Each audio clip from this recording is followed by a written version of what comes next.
ቢስሚላህ ወልሐምዱሊላህ ወሰላቱ ወሰላሙ ዐላ ረሱሊላህ ሰለላሁ አነብዩል ኡምይ የሚለው ላይ አሁንም አንድ በደዊ እስላም ልቀበል መጣሁኝ ይላል። ገበያ መጣሁ፣ መዲና ገጠር ነው የሚኖረው፣ ግመሎች አሉት። ግመል ሊሸጥ መጣሁኝ አለ። ግመሌ በጧት ቀናኝና ሸጥኩኝ። ከሸጥኩ በኋላ ነብይ ነኝ የሚል ሰው በዚህ ከተማ አለ ማለት ጆሮዬን ነክቶት ነበርና እስቲ ያን ሰውዬ ልስማው ምንድን የሚል ብዬ ሄድኩኝ አለ። ጠየቅኩና አገኘኋቸው አለ። አቡበክርና ዑመር ጋራ፣ አቡበክር በቀኝ ዑመር በግራ ሆነው እንዲሁ በሰሃራ እየሄዱ አገኘኋቸው። ይሄ እኮ ነው መሐከለኛው ሰውዬ ነው ነብይ የሚባለው አሉኝ አለ።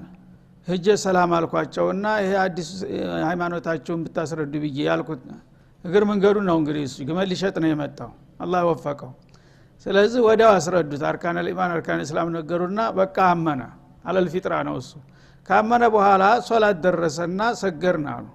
ሶላቱም ያው ተለማመድኩ በተግባር እንዴት እንደሚሰገድ አሳዩኝና አሁን ወደ ቤት ለመሄድ ማሰብ ጀመርኩኝ። በዛ ሁኔታ ብድጋሉና አቡበክርና ዑመርን አስከትለው አሁንም እንዲሁ ይሄዳሉ። በቀየው ላይ በሚሄዱ ጊዜ አንድ ይሁዳ ወጣት ልጅ ነበረ ጎረቤታቸው። ታሟል ማለት ተነገራቸዋል።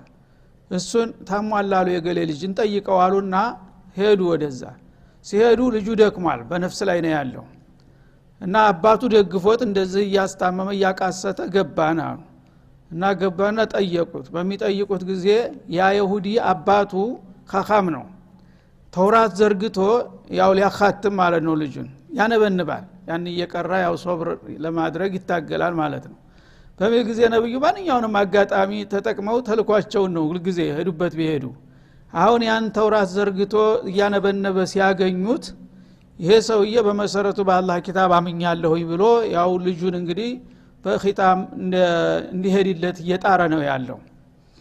እና እሱ በባጢል እንደዚህ ሲታገል እኔ ስለምን አልሞክርም በበኩል ያሉና መጀመሪያ ጥያቄ አነሱ። ልጁ አይናገርም አይጋገርም፣ አሁን ግልብጥብጥ እያለ እየተዝለፈለፈ ነው ያለው። አባትየው እዛ ተውራትን ዘርግቶ እያነበነበ ያለቅሳል። ይህ ጊዜ አንሹዱከ ቢለዚ አንዘለ هذه التوراة على موسى አሉት። ይሄ ተውራት የሙሳ ኪታብ አይደለም አሉት። አዎን። እና በሙሳ ይሄን ኪታብ ባወረደው ጌታ ይዝጃለሁኝ አንድ ነገር ልጠይቅህ አሉት። እሺ ምንድነው በሚላቸው ጊዜ አማ ተጅዱኒ في هذا الكتاب أن ربي أرسلني النبي الأمي الذي يؤمن بالله وكلماته የሚል አንቀጽ እዚህ መጽሐፍ ውስጥ የለም? እውነቱን ተናገር አሁን አሉት አለ። ይህ ጊዜ የለም ብሎ ለመናገር ህሊናው አልፈቀደለትም። ለመቀበል ደግሞ አሁንም ከበደው። ታዲያ ለምንድነው እስካሁን ያልተቀበልከው እንዳይባል። ስለዚህ ምን አለ? የለም ማለት ነው ነገሩ። ልጁ ያ ሙህተዶር የሆነው ልጅ ይታዘበዋል። ያም ምሁር ነው ልጁም። አሁን እሱ ወለዚ አርሰለ ሙሳ ፈአንተ መውጁዱ ያ ረሱላህ አላቸው። አና ኡሚኑ ቢከ ሙህተዶር የሆነው ልጅ እና አባቴ ውሸቱን ነው ለመኖር ብሎ ነው እንጂ ይሄ እዚህ መጽሐፍ ውስጥ ይገኛል የርሶ ዝና ብሎ መሰከረ። ወዳውኑ ሞተ ልጁ።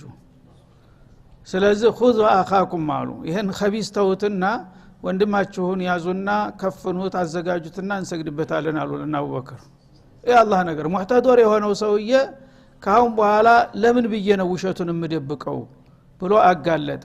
ያኛው ግን ለመኖር ያው የአካባቢ የይሁዶች መሪ ተብሎ ባለስልጣን ነው ባለዝና ነው ጅቡ እንትን እንዳይቀርበት አንገቱን አንቀጃቀጀ። ልጁ ግን አለ እዚህ ውስጥ የርሰው ማንነት ተገልጧል ብሎ ኺታም አላህ ሰጠው ይላል። ስለዚህ ሂዳያ በአላህ እጅ ነው። ይሄ ሁሉ እንግዲህ ታሪክ ነው ያለው ማለት ነው። ወሚን ቀውሚ ሙሳ ኡመቱ የህዱነ ቢልሐቅ። እንግዲህ አላህ አዲል ነውና እስራኤላውያን ብዙ ጊዜ ተንኮለኞችና ሸፍጠኞች፣ ራስ ወዳዶች፣ ዘረኞች በመሆናቸው ብዙ ጊዜ ይኮንናቸዋል፣ ይወቅሳቸዋል ማለት ነው። ብዙዎቹ የዚህ አይነት ባህሪ ጎልቶ ስለሚታይባቸው ግን አልፎ አልፎ ከነሱ መካከል ቅኖችም አሉ። እነዛ እንዳይዞለሙ በብዙሃኑ እንዳይደቆሱ አላህ እስቲስና ያረጋቸዋል። ብዙ ጊዜ ለይሱ ሰዋአ من اهل الكتاب امه قائمه እንዳለው ማለት ነው። እና እነሱ በየጊዜውና በየቦታው ሁሉ ጊዜ ከእውነት ውሸትን ነው የሚመርጡት ተንኮለኞች በመሆናቸው።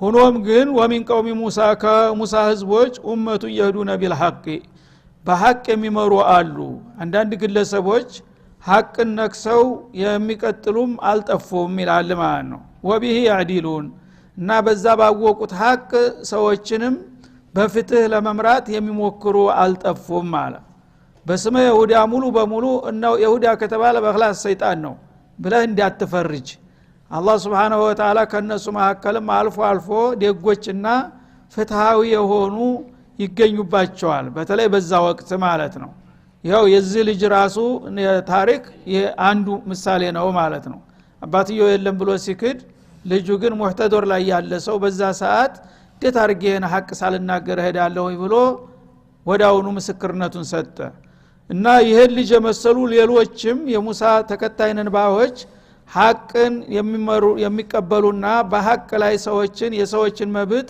የማይነፍጉ እውነተኛውን አላህ ያለውን ነገር ለማስቀመጥ የሚሞክሩ እንዳሉም ሊካዳ አይገባም ይላል ማለት ነው ይሄም እንግዲህ በአስተሐታ አሁንም ቢሆን አይጠፉም የተወሰኑ ግለሰቦች አንዳንዱ የሚሰልሙ አሉ ይሁዶችም ጥቂት ናቸው እንጂ ማለት ነው ባይሰልሙም ደግሞ የምስክርነት ቃላቸውን በተውራት ውስጥ የተባለውን ስለመጨረሻው ነብይ የሚናገሩ ምሁሮች አሉ አሁንም ቢሆን ማለት ነው ወቀጣናሁ ሙትነተ አሽረተ አስባጧ እና ከነብዩላህ ሙሳ በኋላ ያው እንግዲህ በሳቸው ጀምሮ 12 ነገዶች አድርገን ከፋፈልናቸው ይላል 12 የተለያዩ ብሔረሰቦች ያው ዘረግንዳቸው አንዲ ነው ከእስራኤል ከያዕቆብ የወረዱ ናቸው ኋላ ግን ትልልቅ ብሔረሰቦች ሆኑና 12 ልጆች ነበሯቸውና አባታቸው እነዛ 12 ሁሉ እያንዳንዳቸው እየበዙና እየሰፉ ሄዱና ህዝብ ሆኑ ማለት ነው 12 ልጆች የ12 ብሔረሰብ መሪ ሆኑ ማለት ነው በሂደት ያና በዚህ ከፋፈልናቸው ሁሉም ኡመት ሆነ ማለት ነው 12 ሁሉ የራሱ የሆነ ህዝብ ሆነና በዚህ መልክ በኒ እስራኤሎች እየሰፉ ሄዱ ታንድ ቤት ተነስተው እንግዲህ ወደ ብዙ ህዝብነት ተሰፉ ማለት ነው በዚህ መልክ ወአውሂና ኢላ ሙሳ ነብዩላህ ሙሳ በመድር ላይ በነበሩበት ጊዜ መልእክታችንን አስተላለፍን ይላል ኢዲስ ተስቃው ቀውሙ ወገኖቻቸው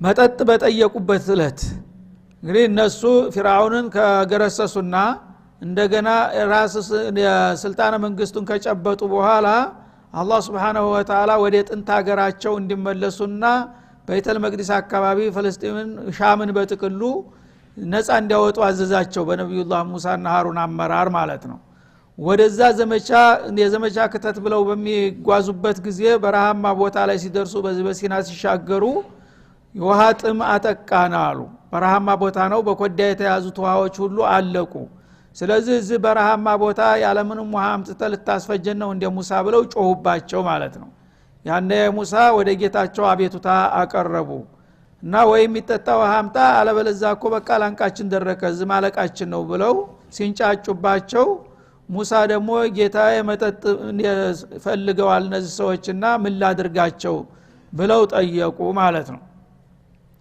አንዲ ረቢ አሳከል ሐጀር አለ አላህ ቃዲር አላ ኩል ሸይء ነውና ፊትለፊታቸው አንድ ድንጋይ ነበረ በቃ ውሃ ከፈለጋችሁ ፊት ያለውን ድንጋይ በዘንግ ምተው አሉ ያቺ ነገረኛ ዘንግ ሁሉ ጊዜ መቸም ማለት ነው የምታመጣው ስትፈልግ ባብ ትሆናለች አሁን ደግሞ ጅረቷ ልታፈልቅ ነው ማለት ነው በዘንግ ድንጋዩን ምታው የሚል ትእዛዝ ሰጠ ነው መቱትም ማለት ነው ፈضربه ይቀደራል ዘላይ ያው ሲያቁ ስለሚያመለክት ያን ድንጋይ በሚመቱት ጊዜ ፈንበጀሰት ምን ወትነታ 10 አይና አራት ረድፍ ያለው ድንጋይ ነበር እንደ ጣውላ የሆነ እና መሐከል ለመሐከል ሲመቱት 12 ነገር ነበርና ብሔረሰቦቹ በ12 ተከፍለው ስለነበር 12 ያው የጎሳ መሪ ነበር ያለው በዛ በእያንዳንዱ ቡድን ልክ 12 ሻንዳ ፈነዳ ከድንጋው ላይ ማለት ነው ሱብሃንአላህ ደረቅ ድንጋይ እንግዲህ እንደዚህ ሲመቱት በአራት ረድፍ አለው በየረድፉ የተለያዩ እንግዲህ ሻንዳዎች መፈሰስ ጀመሩ ሁሉም እንግዲህ በየአቅጣጫው ሳይናፈጉ እንዲቀዱ ለማድረግ ማለት ነው ቢያሳ ፈንበጀሰት ምን ወተረታ ማለት ፈንፈጀረት ማለት ነው ድንጋዋ ስትመታ በየአቅጣጫው በየሩክኑ ያለው ተሸነቋቆረና ልክ እንደተከፈተ ቧንቧ መንጀግጀግ ጀመረ ማለት ነው 12 አይና 12 ምንጮች ከአንድ ድንጋይ ላይ ፈለቁላቸው ቀዲ አሊመ ኩሉ ኡናስ መሽረበሁም እነዛ በ12 ቡድን የተከፈሉ ጎሳዎች ሁላቸውም አንዱ ለአንዱ እንዳይጋፋና እንዳይሻማ በቁጥራቸው ልክ ስለፈነዳላቸው ሁሉም በተርታ ተሰልፈው እንዲቀዱና እንዲጠጡ ተደረገ ይላል ወዘለልና عليهم الغمام በዛ መልክ እንግዲህ ያን ድንጋይ ሲፈልጉ ያዙት በውሃ ባለቀ ቁጥር እሱን መምታት ብቻ ነው ሌላ ምንም ነገር አያስፈልግም ማለት ነው በሌላ ጊዜ ግመላቸው ላይ ቁጭ አድርገውት ይሄዳሉ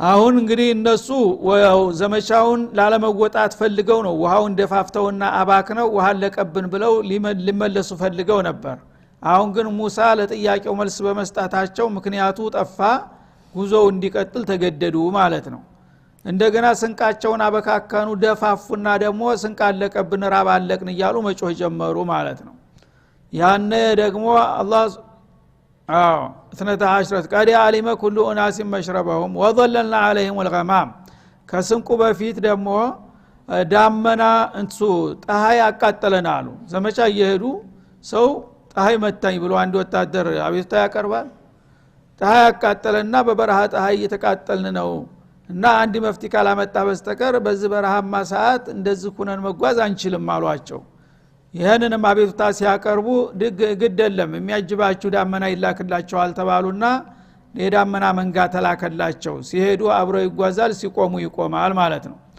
ወዘለልና عليهم الغمام ዳመናን በላያቸው ላይ አጠላንላቸው ከዛ በኋላ ደግሞ ስንቃቸው እንደፋፍተው ሚላስ የሚቀመስ አለቀ ብለው ጮሁ አሁንም ይሄንን ሲያቀርቡ ሙሳ ወአንዘልና عليهم المن والسلوى እነሱ እንግዲህ ቆሎ ሊኮቸሮ የተለያየ የማይረቡ ነገሮችን ነበር ደረቅ ምግቦችን ያዙት እነዛን ጨራርሰው ስንቃለቀብን ብለው ምክንያት ሊፈጥሩ ሲሞክሩ እኔ እንዳውም ተዋዘጀ ሆነ አገራችሁም አይታችሁት የማታቁ ምርጥ ምግብ አመጣለሁ አለ አላህ Subhanahu Wa Ta'ala ብቻ በዘመቻው ቀጥል እና መንና ሰልዋ የሚባሉ ይሄ የቅንጦ ምግቦች ናቸው እነሱ ግን ተራ ምግብ ቆሎና ኮቸሮ ነበር አለቀብን ያሉት ማለት ነው መን ማለት እንደ ሙጫ የሆነ ነገር ነው ሲታይ ሙጫ ይመስላል ጧት ማልዳ በይነል ፈጅር ወጥሉዕ ሸምስ ነው የሚወርደው ይወርድና ፊት ለፊታቸው በዛፉ ላይ ይለጠፋል ወይ በድንጋዮች ላይ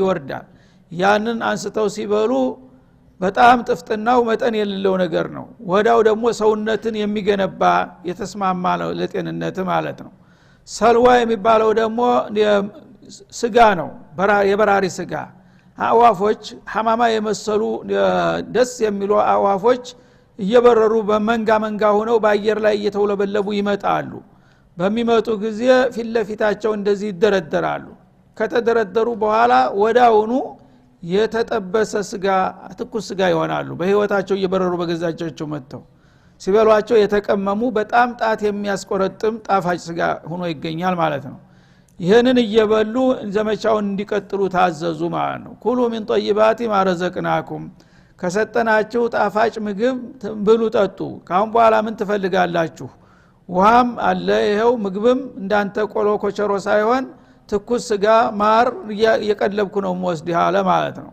ወማ ظلمونا ይሄ ሁሉ ጥያቄ ተመልሶ እነሱ ግን አሁንም በቅንነት ተልኳቸው ሊወጡ አልፈለጉም የተለያየ ምክንያት እየፈጠሩ በመጨረሻ ኢዳባ አንተ ወረቡከ ፈቃቲላ ነው ያሏቸው ሱብሃንአላህ ነይ ሁሉ ተአምር ያሳዩ እና እንግባ ቤተል መቅዲስን ሄደን ሁጁም አድርገን ጥላቶቻችንን እናጥቃና ዲሉን እናውጅ ሲሏቸው እንዴት አድርገን አማሊቃ ይባላሉ እዛ አካባቢ የያዙት በጣም ኃይለኞች ህዝቦች ነበሩ ጉልበተኞች እነዚህ እኮ እና ጀባሩን አሉ ቀውመን ጀባሪን እነዚህ በጣም አምባገነኖችና በማንም የማይደፈሩ ኃይለኛ ናቸው እነሱ ጋኛ እንዴት አድርገን እንገባለን አንችላቸውም ታስፈጀናለህ ብለው መከራከር ጀመሩ ማለት ነው በሚሉ ጊዜ ግድ የለም እናንተ ቆርጣችሁ ተገባችሁ አላህ ዲል ይሰጣችኋል አላህ ነው እኮ የሚረዳን ሲሉ እንዴ አላህ የሚረዳማ ከሆነ ታዲያኛ ምን ታደክመናለህ አንተ ያው ለሰበብ አንተ ትበቃለህ ከኛ ተወካይ ትሆንና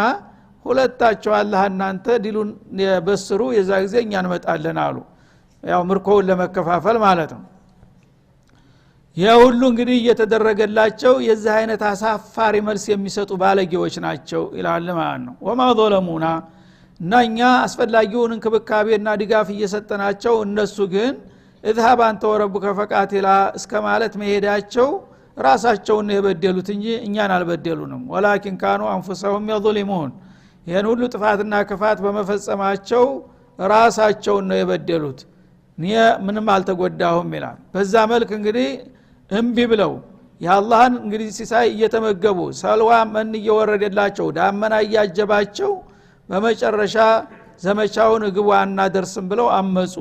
ያነ ደግሞ እንዳውም እምቢ ብለው ወደ ሀገራቸው ለመመለስ ሞከሩ። በሚመልሱ ጊዜ ቲህ የሚባል ነገር ተፈጠረ። ሙሳ በጣም ተናደዱ። እየተከተሉ ቢለምኗቸው ቢያባብሏቸው ቢያግባቧቸው አልበለዛም ቢካላችሁ አላህ ያጠፋችኋል ብለው ቢያስፈራሩ ምንም ሰሚ ጆሮ አላገኙ። በዛ ሁኔታ ላይ እያሉ እንግዲህ እምቢታሉ ተዋቸው ይባዝኗል አላህ Subhanahu Wa Ta'ala ወደ ሀገራቸው መመለስ አይችሉም። ያው እስከ መጨረሻ ድረስ እንተያያለን አለ። ሲጓዙ ይውላሉ። ማታ ደከመን ብለው ሲሰፍሩ ጧት ተነሱበት ይመልሳቸዋል። እንደገና በነጋታው ሲቋጥኑ ይውላሉ። መልሰው እንደዛው የሚገርም ያን ሁሉ እያደረጉ የስንቁ ግን አይቋረጥም። መንና ሰልዋ ይመጣላቸዋል ማለት ነው። እንደ በኒ እስራኤል አጅብ ነው እኮ። እና ይሄ ሁሉ አድርጎ 40 አመት የቲሁነ ፊል አርድ 40 ሰና ይላል። 40 አመት እንግዲህ አንድ ትውልድ የሚያልቅበት ጊዜ ደረሰ ማለት ነው። እነዛ ተመስረ የወጡት ታጋዮች በሙሉ አለቁ፣ ሽማግሎች ሆነው ማለት ነው። ደግነቱ ሴቱንም ሁሉንም ይዘዋል፣ እዛው ይራባሉ። እዛው እየተራባ አዲሱ ትውልድ መጣ ተስረ ማለት ነው። እነዚህ መናጢዎች ያው ያመጹ እንደዛ ሲሉ እነዚህ ሽማግሌዎች እያለቁ አዲሱ ትውልድ እየተተካና እያየለ ሲመጣ እና ሙሳም የእድሜ ጉዳይ ነውና እነሱም አለቁ። ክፍለ ዘመናቸው ስላለ ሃሩንም ሞቱ። እንደገና ሙሳም ተደገሙ እዛው በረሃ ውስጥ ማለት ነው።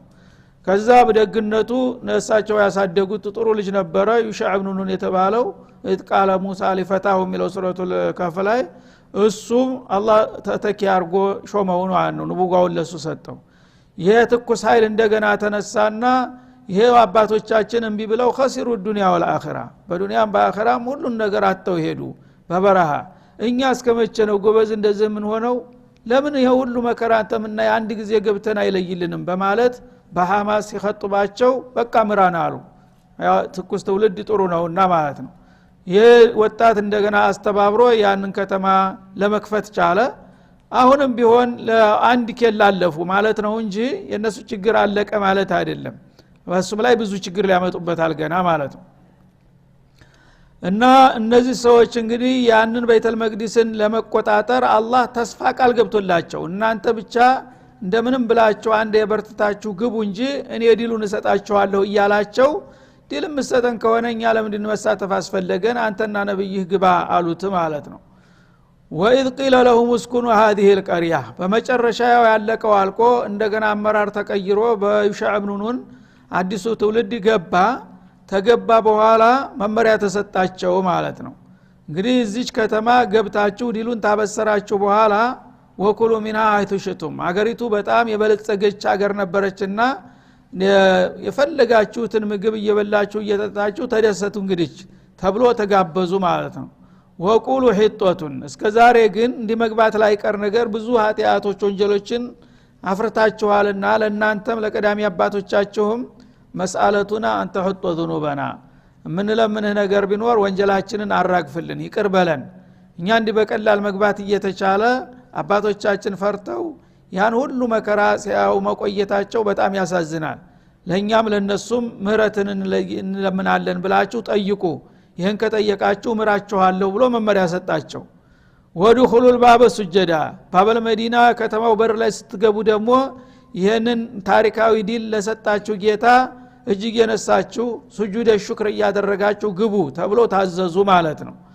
ነግፊር ለኩም ይሄንን ካደረጋችሁ በቃላችሁም ምህረት እየጠየቃችሁ መስአለቱን አንተ ሑጦ ذنوبنا እያላችሁ እንደገና ደግሞ ሱጁደ ሹክር ያደረጋችሁ ከገባችሁ ነግፊር ለኩም ኸጢአቲኩም ወንጀሎቻችሁን ሁሉ እንምርላችኋለን አልናቸው ይላል። ሰነዚዱል ሙህሲኒን ወንጀል መማር ብቻ ሳይሆን እንዳውም መልካም ስራ ጨምራችሁ ከሰራችሁ በጎ አድራጊዎችን ሌላም ተጨማሪ ወረታ እንጨምራችኋለን ብለን አበሰርናቸው ይላል። ሆኖም ግን የመናጢ ልጅ መናጢ እንደሚባለው አሁንም አይጸዱም። فبدل الذين ظلموا منهم ከነዚህ አሁን ይሻላሉ ከተባሉት ትውልዶችም ደግሞ ግፈኞች አልጠፉምና እነዚያ ቀየሩ ይላል። ምኑን ቀውለን የተሰጠውን መለኮታዊ ቃል ቀየሩት። غير الذي قيل لهم በተባለው ተቃራኒ ይላል። እኔ ያልኳቸው ሁለት መመሪያ ነው። አንደኛ ቀውል ነው፣ ሁለተኛ ፊዕል ነው ማለት ነው። አንደኛው ህጦቱን የሚል የእስትግፋር ቃል እንዲያበዙ፣ ሁለተኛ ደግሞ ሱጀደን ሰይደተ ሽክር ያደረጉ እንዲገቡ። ይሄን ካደረጉ እንደምታረቃቸው ቃል ገብቼ መመሪያ ስሰጣቸው ያን የሰጠኋቸውን የመመሪያ ቃል በተቃራኒው ቀየሩት ይላል። ህጦቱን በማለት ወጣ ህንጦቱን في شعارة ይሉ ጀመር።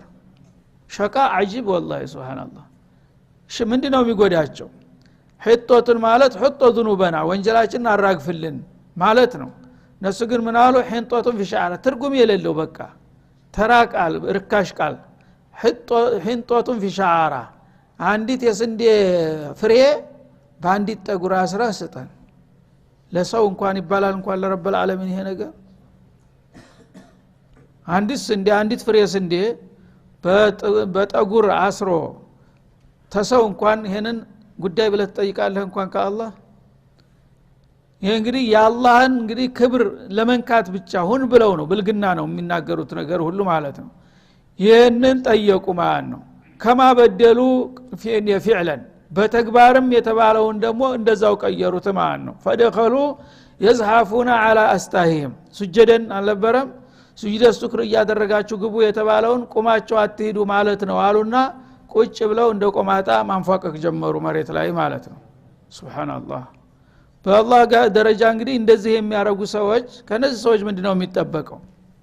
ያን አንጸባራቂ ዲል 40 አመት ሙሉ ሲናፈቅ የኖረው እንዲል ሲሰጥህ ይሄን ነው የምሰጠው ምላሽ ለአላህ። እንደዚህ ብለው ገቡ ማለት ነው። በእስትግፋሩ ፈንታ ህጦቱን في شعارة እያሉ ይዘምራሉ። በሱጁዱ ፈንታ ደግሞ እንደ ቆማጣ በቂጡ ተወዝፎ ያንፏቅቃል ማለት ነው። በዚህ መልክ መልስ ሰጡ ይላል። وقولوا حطة وادخلوا الباب سجدا نغفر لكم خطيئاتكم وسنزيد المحسنين فبدل الذين ظلموا منهم قولا غير الذي قيل لهم የተሰጣቸውን መለኮታዊ መመሪያ ቃል በተቃራኒው የቀየሩት ሰዎች የአላህን ኒዕማ በኩፍር ቀየሩት ማለት ነው። غير الذي قيل لهم ባልተባለው ነገር ባልታዘዙት። ያኔ አሁንም አላህ ተቆጣና فارسلنا عليهم رجزا من السماء ከወደ ሰማይ በኩል ቀሳፊ የሆነ ቅጣት ላክንባቸው ይላል። የዚህ አይነት አሳፋሪ እንግዲህ ምላሽ በሚሰጡበት ጊዜ አላህ Subhanahu Wa Ta'ala ወረርሽ በሽታ ላከባቸው በዲል ማግስት ማለት ነው። አሁን እንግዲህ ከተማው በጣም የበለጸገ የሀብታም ሀገር ነው። ገብታችሁ በደስታ ያው ብሉ ጠጡ ተብሎ ይተጋበዙ ብቻ እስትግፋር ያረጋችሁ ግቡ ሱጁድ ብቻ አድርጉ ሲባሉ ይሄን ምላሽ በመስጠታቸው ያንን ሲቋምጡለትና ሲናፍቁት የነበረውን ገኒማ ሳይበሉ በእነሱ ላይ እርምጃ ሊወሰድ ነው አሁን ማለት ነው። በክፋታቸው ርጅዘ ሚነ ሰማይ ማለት የጅምላ እልቂት የሚያስከትል ቀሳፊ በሽታ ተላከባቸው። ወዳው እንደ ንፋስ ነገር መጥቶ ነፈሰ፣ ሁሉም በያለበት ፍንግል ማለት ጀመረ ማለት ነው። ቢማ ካኑ ያظلمون ሲፈጽሙት በቆዩት በደል ሳቢያ አላህ Subhanahu Wa Ta'ala ቀሳፊ የሆነ አደገኛ ቅጣት አወረደባቸው ይላል። ስለዚህ 70 ሺህ የሚሆኑ ህዝቦች በአንድ ጊዜ በደቂቃ አለቁ ዳር እስከ ዳር ማለት ነው። ወስአልሁም عن القريه التي ዘነቆም ነው። አዎ እንግዲህ ይሄ ሁሉ አላህ Subhanahu Wa Ta'ala በዚህ መልክ የሚያቀርበው ለምንድነው? የእስራኤላውያንን አደገኝነት ተንኮላቸው እና እንኳን ከፍጡር ጋራ ከአላህ ጋራ የሚፈጥሩት አተካራ ምን ያህል አሳፋሪ እንደነበረ ነው የሚያሳየን ማለት ነው። ከነዚህ ሰዎች እንግዲህ ኸይር መጠበቅ ጅልነት ነው። እነዚህ ሰዎች ይሻላሉ በተባሉበት ጊዜ በነብይ በሚመሩበት ጊዜ ይሄ ነበር ባህሪያቸው ማለት ነው። አሁን ግን በቀጥታ በሸያጢን ነው የሚመሩት ባሉበት ሀገር ሁሉ። እና እነዚህ ሰዎች ኸይር ቢኖራቸው ኑሮ የዛ ጊዜ ነበር የተሻለ ነገር ሊያሳዩ የሚገባቸው። ይሄን ሁሉ ያደረጉ ነው የመጡት። የሚገርመው ግን ይሄን ሁሉ ግፍ እየፈጸሙ የሰው ልጆች ሁሉ ሊያደርጉት ቀርቶ ሊያስቡት የማይታሰበውን ነገር ሁሉ ሲያደርጉ እነሱም ይገባቸው ተምድርገት ዘራቸው መጥፋት ነበር እንደና አዲ እንደነሰሙድ ግን የአላህ ህክማ ሆኖ እስካሁን አላጠፋቸውም የተለያዩ እርምጃዎች ተወስደዋል መለስተኛ እርምጃዎች ግን ዘራቸው በመድር ላይ መቀጠል የሌለባቸው ነበር ከሌላው ኡመት አንፃር ሲታይ ማለት ነው እና አዲና ነሰሙድ የተባሉት በአንድ ወቅት የፈጸሙት ወንጀል ከዚህ ያልባሰ ነው ማለት ይቻላል እነሱን ግን በአንድ ጊዜ ዘራቸውን ድምጥማጣቸውን ነው ያጠፋው እነዚህ ግን ምናልባት የበርካታ ነብያት ዘር ከመሆናቸው አኳያ እንደሆነ አናቅም የፈለገውን ግፍ ይፈጽማሉ ሙሉ በሙሉ ተምድርገት እንዲጠፉ የተደረገበት አጋጣሚ አልተገኘም ማለት ነው እስታሁንም ጀርማቸው ይቀጥላል ወደፊትም ኢላየውም القيامه